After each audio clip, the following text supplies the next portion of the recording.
good, Illini Nation? It's your man in the middle, Deon Thomas, back at you again for season 2 of Champagne on Ice. We had last week, we had my man Brian Barnhart, the voice of Illini Radio, with me. To this week, we have one of the top college basketball or Illinois basketball reporters on the line with me.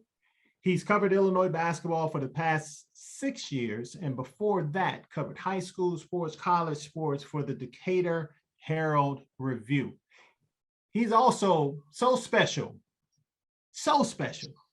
that he has a vote when it comes to AP All-Americans and Top 25. So what can I say? I don't even have that, Illini Nation, but we got my man with me, Scott Richey. Scott, welcome, brother, to Champagne on Ice.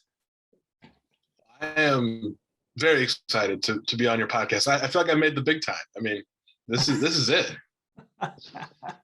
Hey man, if I could have people on here like you all the time, then maybe I can get more listeners and subscribers, man. You know, because you're always bringing the fire, whether it's on Twitter, whether it's in the paper. I thoroughly enjoy everything that I've seen from you. You cover such a wide range, not just football, but you cover basketball as well. And you do a great job at it. So it is my honor to have you join me today, brother.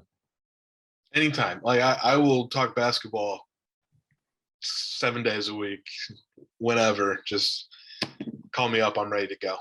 All right, then we're going to do this more often. For those that don't know, Scott and I basically sit together, you know, on the sideline of Illinois basketball games. So we have the bird's eye view of a lot that's going on. And that's what we're going to talk about today, that bird's eye view. But let's pull out a little bit first, because this is the preseason. Well, I wouldn't even call it the preseason. This is like exhibition season. We haven't even gotten to the preseason yet. What do you think about the team so far? You've been in practice. You saw the first exhibition game against St. Francis. Of course, we know how that went. It went exactly the way it was supposed to. But from what you've seen so far, what are your thoughts about this Illinois basketball team? Just, getting the chance to see them at this stage of the season before things get going for real. I was more interested, especially in the exhibition game, to maybe find little things just that I was curious about, that I wonder about this team heading into the year, and just maybe if Illinois was able to execute on some things, or if certain players played a certain way. And I feel like I got that a little bit in the exhibition game, and like you mentioned, it went as expected. I mean, Illinois won by 67 points, and that's not necessarily a surprise. But, I was really looking forward to seeing the freshmen play, in a real game, even if it's an exhibition, for the first time. To see Omar Payne, see Alfonso Plummer, see Austin Hutcherson after, 2 years of kind of hearing about him in practice 2 years ago to last year. Wondering what could have been if he would have been healthy, on a team that turned out to be a number 1 seed in the NCAA tournament. So I had my eye on him a lot in the exhibition game, and he played a lot because I think Brad Underwood wanted to see him in different scenarios as well. And his first play of the game, he comes flying in out of, nowhere, surprised me, but just with this flying putback tip in off a miss, and it's like you hear he's the best athlete in the gym.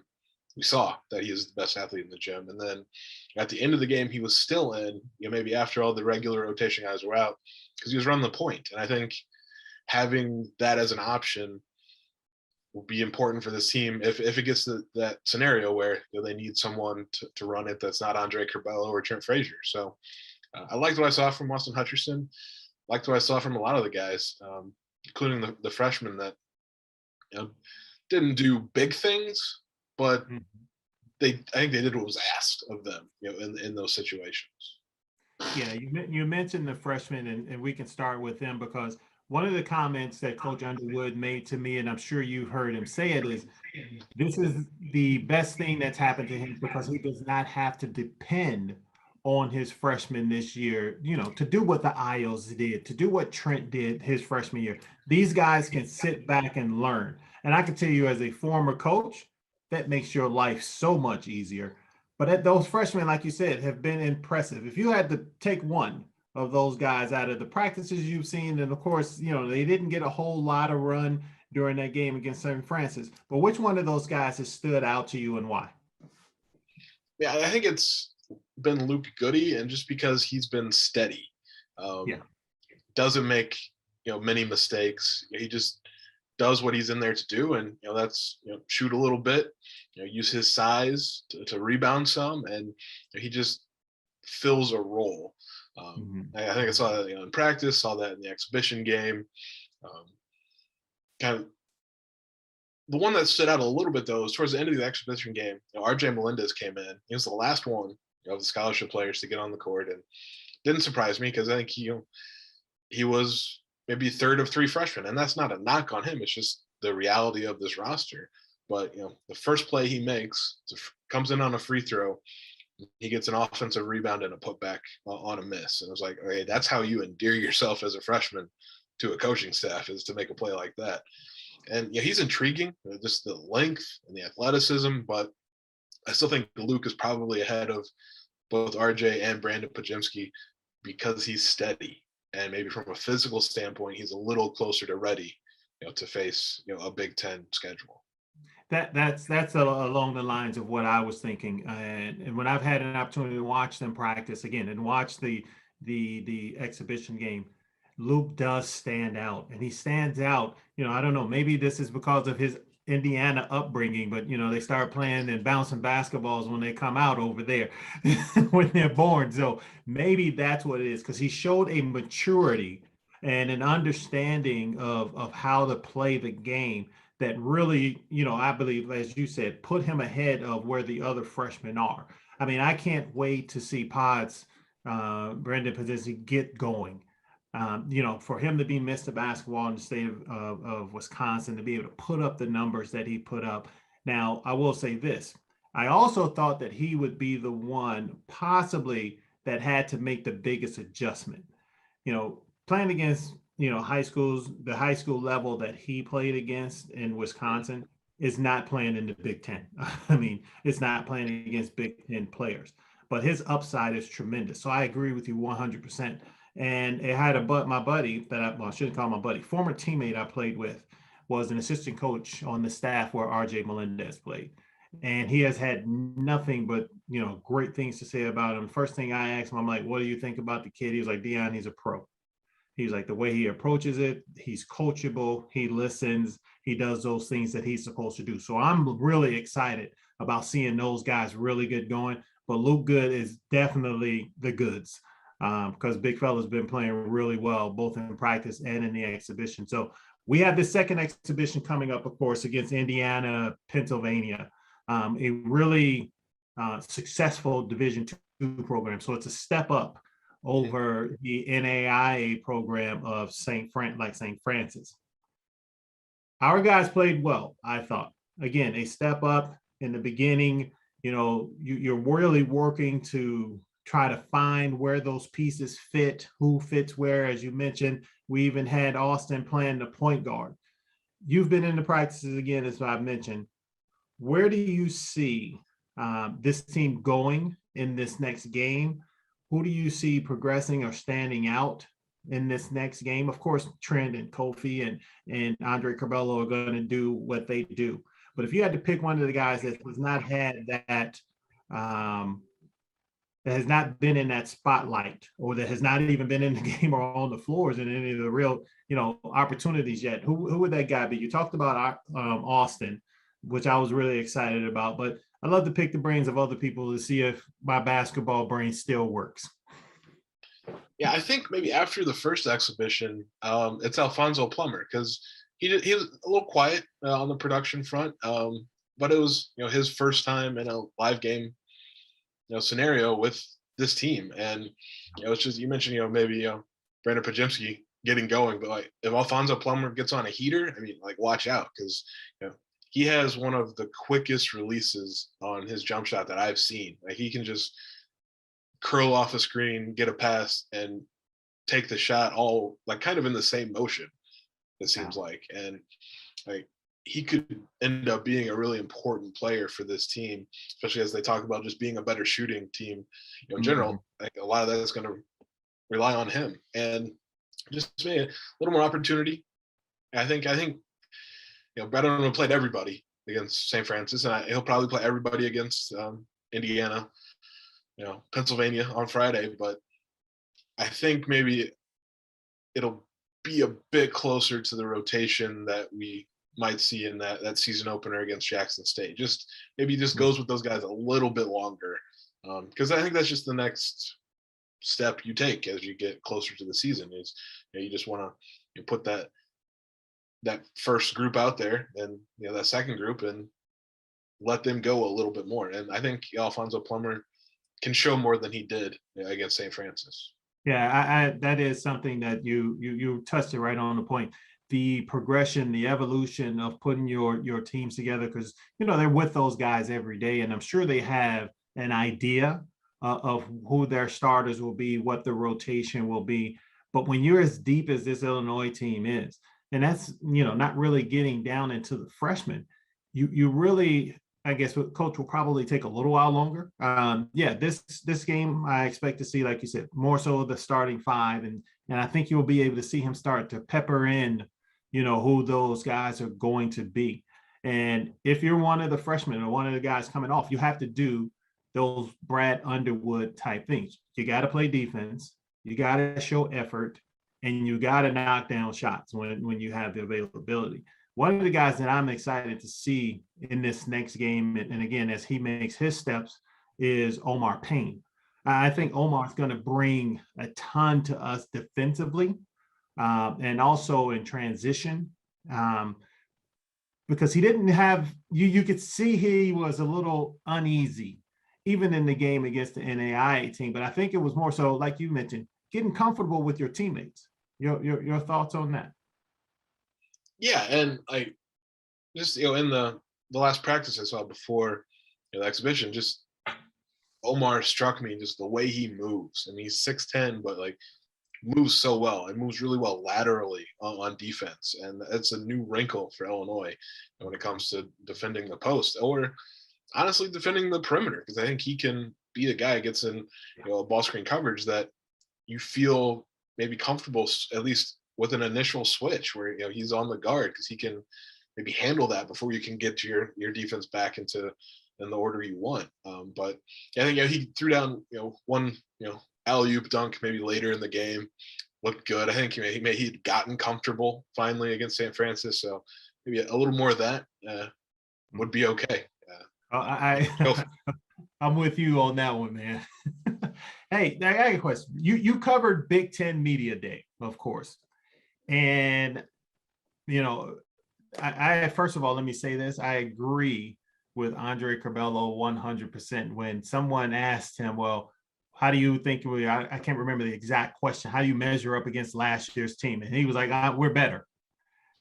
I as well think you better. What do you think, one, about his answer, and two, just about how, can you tell us about some of the ins and out of that Big Ten Media Day, and if there were some interesting stories going around, not just with our team, but with any other teams as we are going to face them moving forward? Yeah, well, I mean, Andre Curbelo does not lack for confidence, and he never has. And I think that's the type of personality and confidence that you want in your point guard. Like, the ball's going to be in his hands. He's going to lead this team because of that. Trent Frazier's a veteran leader, but Andre Curbelo's the point guard, and your point guard has to lead, I think. Agreed. And he might not be wrong either. Last year's team obviously was very good. Earned a number 1 seed in the NCAA tournament, was the number 2 team in the country in the final AP poll, and had a lot of talent at the top, especially with Ayo Dosunmu, who was a first-team All-American, was USA Today's Player of the Year nationally. Replacing him is tough. I don't know that you can with one person, but there's depth on this team that maybe wasn't quite there last season. And honestly, it's the deepest team since I've covered Illinois, and I think that could mean a better season. They have to go out and prove it now. Andre Curbelo can say that and feel that, but kind of you have to start doing that November 9th, against Jackson State, and then do it again and again and again. And this team maybe can. But Big Ten Media Day, it was good to be back in person again after last year we didn't have that opportunity. I thought what was really cool from the Big Ten was they had Big Ten men's and women's basketball teams there at the same time, sharing the same. Yeah, first time that's ever happened. They're sharing the same stage, same platform, but they got the same maybe type of exposure, and I thought that was an interesting move. I mean, because the women's game is popular across the country, and the Big Ten has a lot of really good teams. But there's some interesting storylines going around. Michigan was on the same day as Illinois, and Hunter Dickinson, of course, had some things to say, and he's cool with Kofi. Like I guess they get along just fine. But Hunter is maybe not a fan of Illinois fans, and Illinois fans are maybe not a fan of Hunter Dickinson. So they've got the mutual thing going there. But I think that just makes for two potential great games against Michigan this season. When Michigan comes to Champaign first, I think, before a return trip to Ann Arbor. So it'll be Hunter's first time in Champaign since they didn't play here last year, and I'm sure he'll get a warm welcome of sorts. A warm reception, right? I'm sorry to jump in there, but I had to jump in there because maybe not all of Illini Nation heard the comment, and and it was really aimed at, well, he came back and cleaned it up and aimed it at the fans and said that we didn't have any history. Now, this shows you his age is what that is. I mean, he's just young. So it has not, and like all young people, has not gone back and looked in his history books or anything else to understand that this is the 11th ranked basketball program in the history of NCAA sports. Now, I will say this last, before Brad got here, we had about a 9-10 year slump, which would have been right in his age group that he had seen and had been watching. So I guess maybe I'll cut him a little slack, but I love the fact that, put a little pepper and a little cayenne in this gumbo and let's get this thing going. We had rivalries back in my day. We had people we didn't like, teams we didn't like. And I don't know about you, Scott. I'm not to all this buddy stuff that everybody's doing. I like where there's some rivalries. And yes, early in my time covering Illinois, it just didn't seem like they had one. I mean, I think they tried to force it with Indiana a little bit with some history there, and it just didn't fit. And it's kind of flipped because Indiana for a few years was dominating things, and then Illinois is sort of taken control again. The nice little rivalry built with Iowa over the last couple of years, as they were good, Illinois was good. Again, maybe not a lot of fans among each other, for those two teams, but I like it. It creates some intrigue, and I think it's not disrespectful either. I think it's just fan bases that are enthusiastic about the team that they enjoy watching, and just as enthusiastic about not liking the other teams. And if it can stay on that level, it's good. And the players, if it adds an edge, and I think that's fine. Agreed. That before we move on to our next topic, let me tell you guys a little bit about our partners over at Bet Rivers Sportsbook. If you haven't signed up with Bet Rivers yet, now's the time, because they are offering a $250 match bonus for your first deposit. But what sets them apart is that they require just one play through to turn your bonus into cash money. With their new Rush Pay instant approval, withdrawing your winnings is safer, more secure, and more reliable. With basketball season tipping off, get in the action by going to betrivers.com today or by downloading the Bet Rivers iOS app. You must be 21 years or older. If you have a gambling problem, call 1-800-GAMBLERS. Scott, thank you for letting me take that moment. We mentioned earlier, you talked earlier about replacing Ayo Dosunmu, our first team All-American. And I don't know if that is possible, as you said, but I believe in my heart of hearts that, that closer role is going to go to like an Andre Curbelo. And for multiple reasons. One, because that's what he garners. I mean, that kid's confidence, as you mentioned, and is through the roof without being an egomaniac or anything like that. But the kid's just very confident in himself. But for me, I love the fact of him handling it and having it, because he cannot just score a basket or create one for himself. He has the ability to create for the other four players on the floor.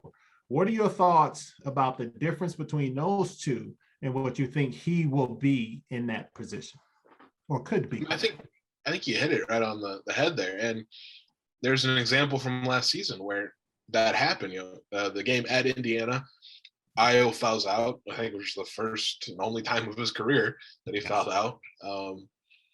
But the ball was in Andre Curbel's hands at the late in the game, and he makes this really terrific pass to Kofi Cockburn, who I think dunks on Trace Jackson Davis for a key basket. And I think that's what you can.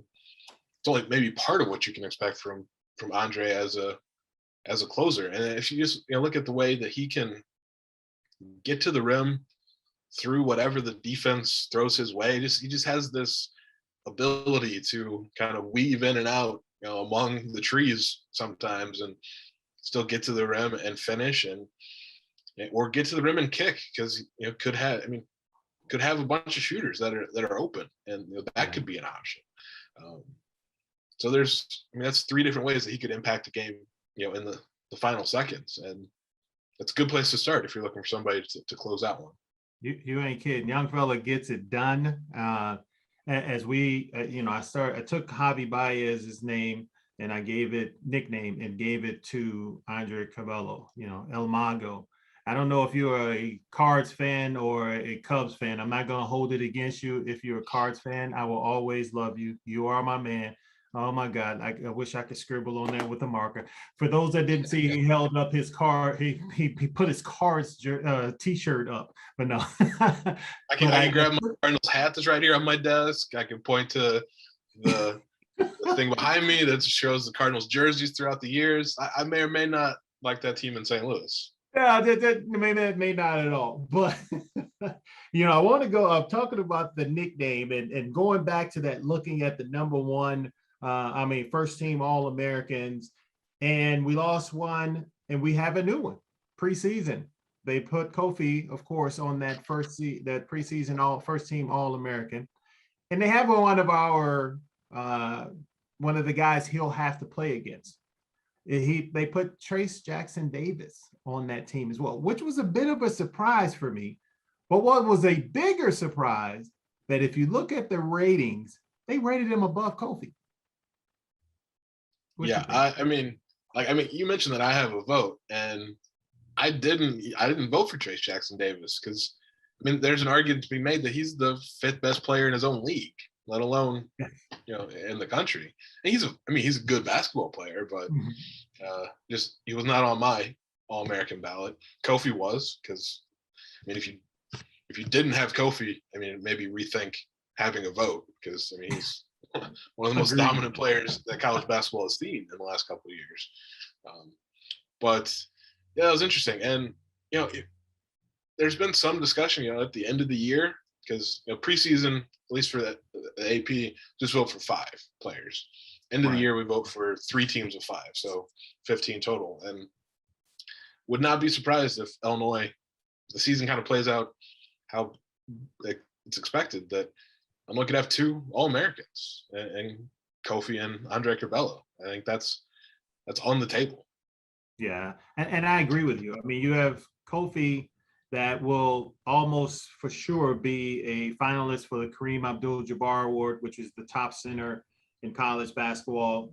Andre Curbelo has already been named to the preseason Cousy Award, which is for the top point guard in college basketball. I've had some conversations with some of my friends that are now NBA scouts, and that have gone and attended multiple practices and things of that nature.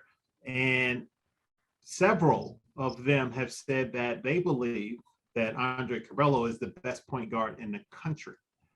You know, part of the issue last season was his shooting, and people played him as such. They went under screens and things of that nature. He's shown so far in practice and even a little bit in the last exhibition game, his shot looks so much better. And I think he's going to shoot it better. And if so, in my opinion, he might be a lottery pick. What do you think? You might not be wrong. And what's has stood out to me the most is he just seems like he has more confidence in his jump shot, because it got to a point last year, because he didn't start the year shooting very well from 3-point range. And I think that maybe set him back from a confidence standpoint. Just there are times like he was open and knew it was like, okay, I have to shoot this because I am wide open, but it wasn't shooting it with confidence. I see that in him now a little bit more. And I think that can make a world of difference. And if he can maybe knock down a few early in the year, I think that sets the tone a little better. And like if he can become, I mean, he shot 16% from 3-point range last year, which is not good enough. He gets to like 35% even, like that changes the dynamic, because team can't go under screens against him. And if they play him closer, that means he's got more opportunities to beat them off the dribble. And it opens the door wider for the things that he can do offensively. I'll tell you this, I can't see a team having to trail him over a pick and roll. You trail him over a pick and roll. If I'm a coach, I might still send you under the pick and roll, because to trail him over a pick and roll and have him going downhill at your big guy, that's either a foul on your big, a dunk for his big, or a kick out to the corner because somebody else has to help. That is going to be a nightmare for anyone that has to do that if he gets to shoot up in the mid-30s, and don't let him push it to the 40s. And I think he has the ability to do it after watching his form and watching, and as you mentioned, the confidence that he's shooting with, as long as he takes good shots and doesn't take these falling down shots off the three. But you and I both know Brad Underwood's holy grail, his key, his lockbox is his defense. Last year, a lot of the time, we were one of the top 10, top 15 defenses in the league. Yep. We've added a lot of length on the wings, more size underneath. Omar Payne and Kofi will now, as well as Coleman Hawkins. We have legit rim protectors, and we have multiple guys on the wing that can defend multiple positions. What do you think, or how does this defense look to you, knowing how Brad is going to push that and how he concentrates on it?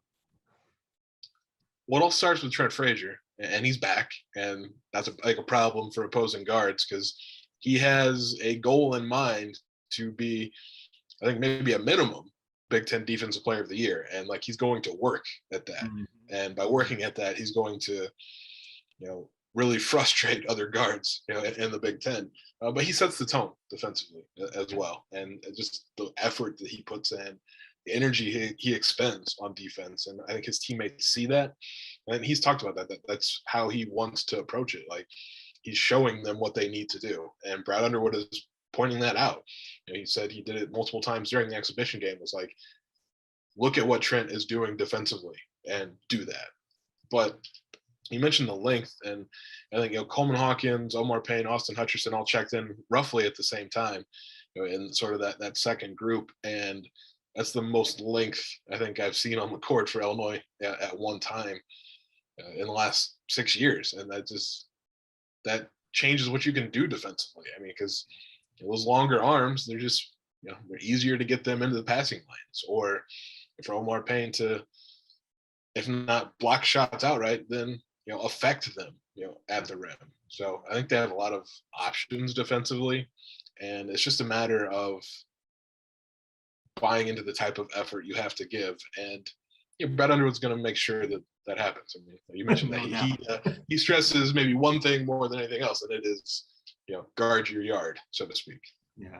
Well, that's one of those things where you're not going to be on the floor if you're not showing effort for, that the effort that he thinks you need to be showing. So as we move forward and we look at the upcoming season. Let's I don't want to look past this Indiana game because there's still some things that the team has to learn and they have to gel.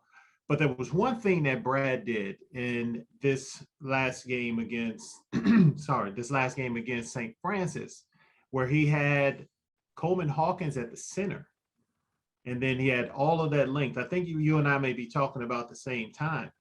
But let's talk about just the flexibility of that Brad, has with this lineup. My last conversation I had with Brian Barnhart, we talked about that. He likened this team to the 01, 02 teams, kind of meshed it with the 89 team with the speed, the athleticism, the length. If you had to, and you've covered this team for the last 6 years, but you've been kind of an Illinois fan for a long time.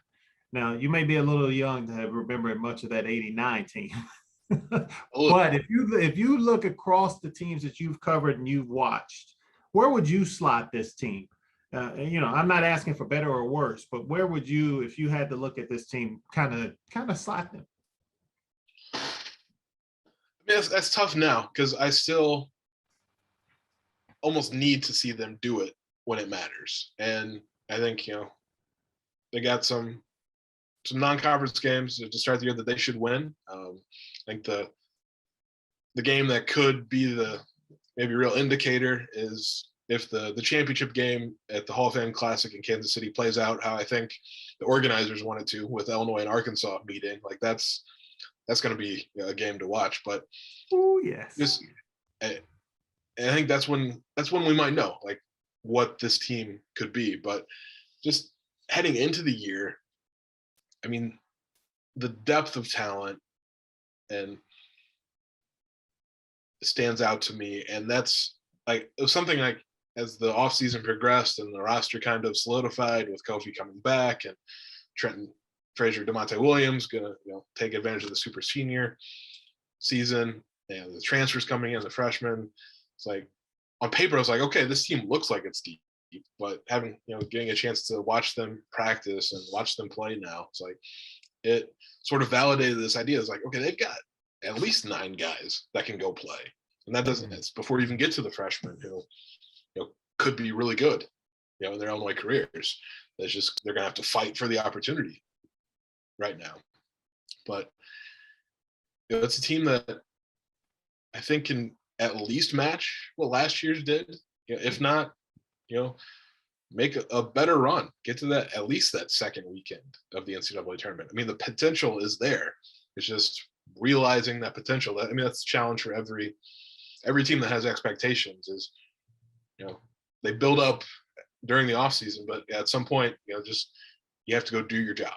So we'll see. I think this team has some guys that understand that, just with the sheer number of veterans, that I think that they can go do that. Well, I think so as well. I'm looking forward to these guys getting into and playing against some tougher competition. I like you. I think on paper, this team is amazing. I mean, on paper, this team is as good. I shouldn't say as good.